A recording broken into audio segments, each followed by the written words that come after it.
After this workout mga kabakal, back program tayo ngayon mga kabakal. Ino natin dito mga kabakal yung reverse barbell row. Yan mga kabakal, nagtatalit tayo dyan mga kabakal. Tumira lang ako dyan mga kabakal ng 150 pounds. 3 set 12 reps ang ginawa natin dyan mga kabakal. Yan yung ating unang exercise mga kabakal. Mahirap pagka masakit ang balakang mga kabakal. Yun, lightweight BB lang muna natin mga kabakal.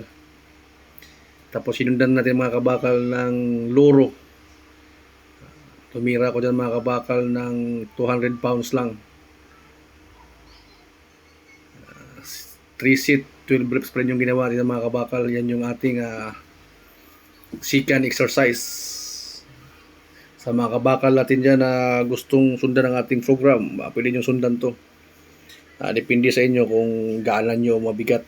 Pero sa mga beginners, bawal to kasi 5 exercise to. Sa mga advanced lang to. Tapos sinundan natin mga kabakal dito ng lat fold down. Ang ginawa ko dyan mga kabakal, 10 reps. 10 reps sa front, 10 reps sa back. Pinagsabay ko ng mga kabakal para maganda ang tama. Yan mga kabakal, pwede nyo sundan to. Yan mga kabakal, kita yung back kabakal. Yan yung ating pangatlong exercise. Pero magaan lang tira ko dyan mga kabakal. 100 pounds lang tinira ko dyan mga kabakal.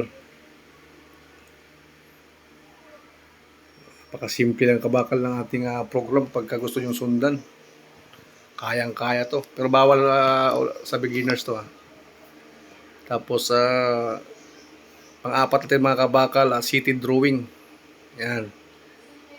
Tumira ko nito mga kabakal ng 100 kg.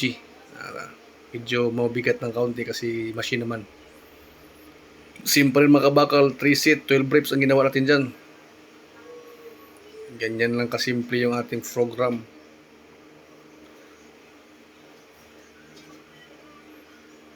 Yun, no?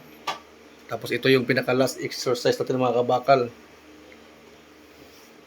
Ayan, dumbbell row.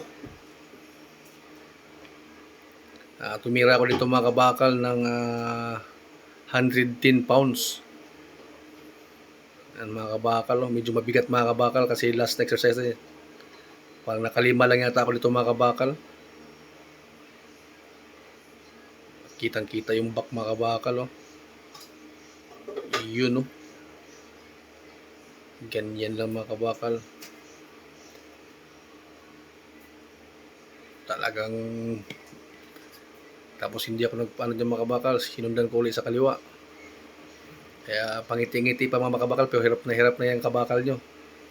Ganun lang talaga. Kailangan mo paghirapan para kung gusto mong magkaroon ng formang yung body. Ganyan lang mga kabakal. Tapos bukas inom ng Red Horse, ayos. Tali-tali pa ako dyan mga kabakal. Yan mga kabakal. Dito naman sa kaliwa mga kabakal. Hirap mga kabakal kasi wala rin akong belt mga kabakal Bibili pa ako ng belt kasi kailangan talaga pag naghibi ka, dapat may belt ka talaga. Ayun, no? O sa mga kabakal natin dyan, kung nagustuhan nyo ang ating video, please like, share, and follow. Thank you for watching mga kabakal.